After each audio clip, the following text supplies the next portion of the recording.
A také, že keby sme si dali pusu, či blbosť? Bonko. A jazyk?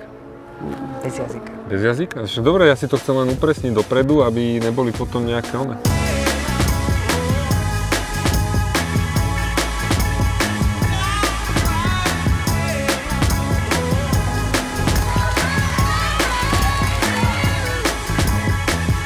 Každý z nich je osobitý. Hetka je brutálne organizovaná, všetko má na papieroch, musí mať poriadok.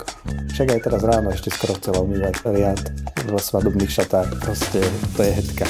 A Ľuboš to je proste presný opak. A on by to nechal tam, kde to je, neriešil by to v tom momente určite. Určite sú rozdielní, vždycky si robia zo seba srandu, hlavne teda Ľuboš Heťky.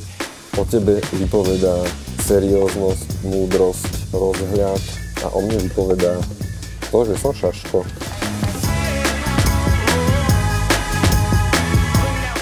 To je skôr na oko. Áno, na oko, pozri. To je Ľuboš proste toto. A teraz tu budeme pol hodiny s tým nastane.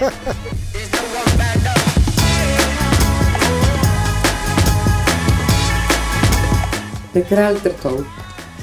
Ešte mu ukazujem, že túto tašku si mám dobre. On by bezo mňa obumrel, ale ja bez neho tiež. Obumrel.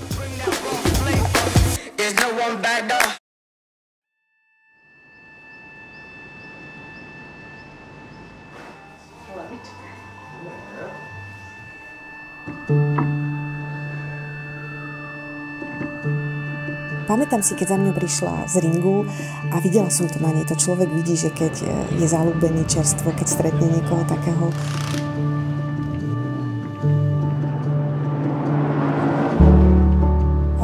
Tak prišla za mňou a povedala mi, no stretla som takého jedného zaujímavého chalana na ringu. Ja ako sa tešila vždycky na služby, keď spolu vychádzali. Bolo vidieť, že je to také niečo vážnejšie, že tam som cítila také tie práve city. Keď o ňom rozprávala, vždy je tak žiarili očka. No, stretli sa, padli si do oka, dosť dlho sa spoznávali.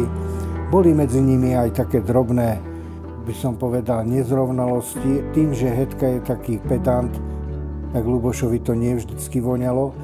Zas na druhej strane Ľuboš je človek, ktorý je obetavý a ktorý vie sa prekonať, sám seba zaprieť a má Hetku naozaj rád.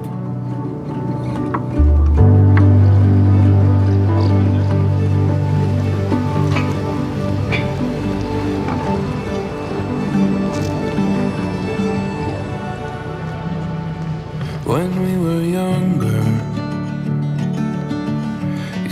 bolo to dobré dievča, takému to vidlo. Tajne zobrala si tušku a všade po stenách robila čiaru.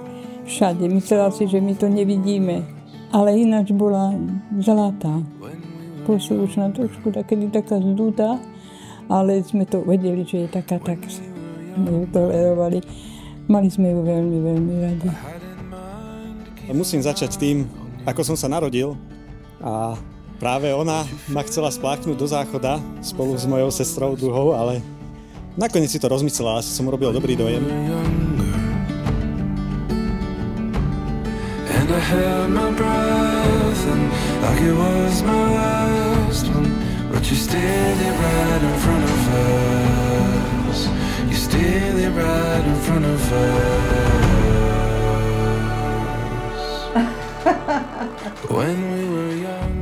Bolo také decko živé, nebolo to s ním jednoduché. Odjakživa Ľuboš zo všetkého si robil prdel. On bol najmladší z nás a tak sa nami dobiehal a tak my sme ho odstrkovali. Čiže on všetko si musel vybojovať a tomu zostalo aj do života, že je taký priebojný. Aj napriek tomu, že je srandista, je dobrosrdečný a fakt, že by sa vedel rozdať. Taký dobrý človek proste ako celkovo.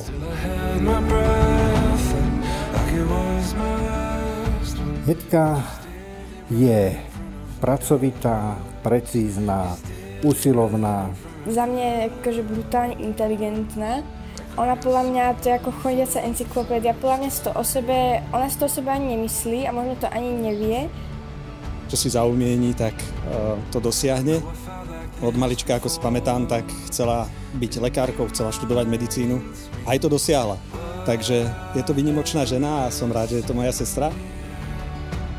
To pozná Ľuboša, tak vie, o čom hovorím, že proste on všetko dokáže poňať s úsmevom. To fakt veľký zabávač, akože vždy, keď vstúpi do tej miestnosti, tak nikdy tam není nuda. Hej, no je to taký šášo a mám ho veľmi radi. A myslím si, že si sadli s Ľubošom, že sa dobre doplňajú. A sú obidvaja takí žartovní. Neurážajú sa, keď si niečo povedia. Určite sú rozdielní, ale veľmi pekné je na tom to, že si sa tolerujú a vedia o tom, že sú rozdielní a vždycky sa podporia navzájom.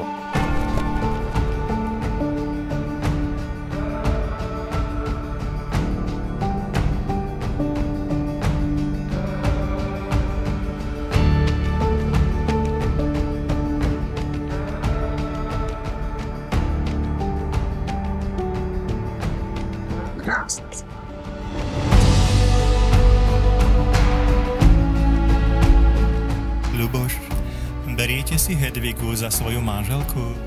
Beriem. Hedviga, sľubujete pred všemohúcim Bohom, že ho budete milovať a ctiť po všetky dni svojho života? Sľubujem. Neviem ako vy ostatní, ale ja vidím v našom strede nový manželský pár.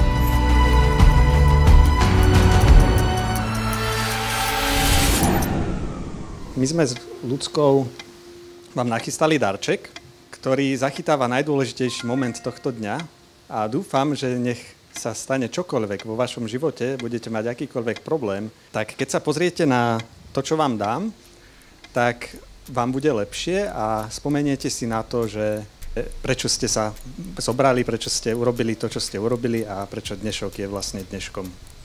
Sú to hodinky zachytávajúce moment, kedy ste svoje sľuby spečatili boskom.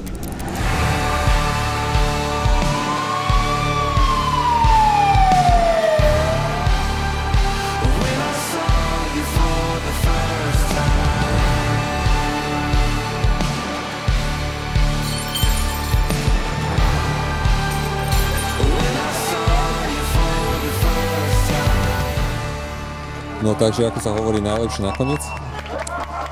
Ja to naozaj nebudem zdržovať. Poviem už len jedno, že som strašne vďačný, že som si mohol zobrať takúto výnimočnú ženu, ktorú z celého srdca milujem. A naozaj ďakujem za každý okamih, ktorý som s ňou doteraz prežil a ktorý prežijem, verím, že ešte veľmi, veľmi veľa času. A hlavne chcem, aby ste sa bavili všetci dneska, píte, hodujte a tancujte, keď bude DJ hrať.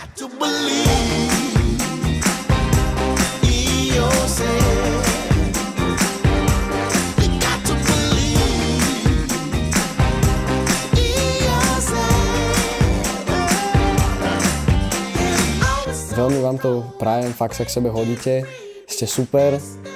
Som veľmi rada, že ste sa našli a dúfam, že už zostanete navždy takto spolu.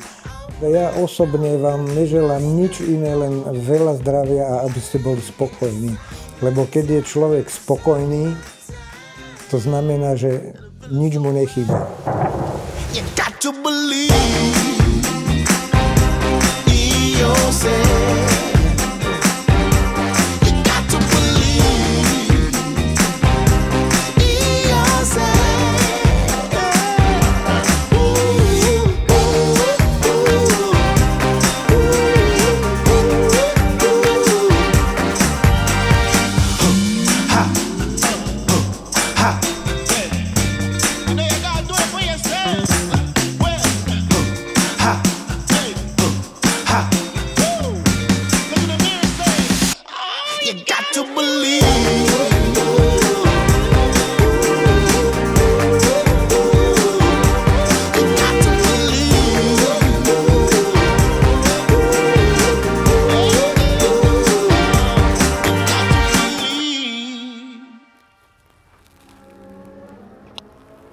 Takú? Natočil si pusu? Dobre. A dobrá? Taká dôchodcovská, ale však čo už. Ty si taký trd.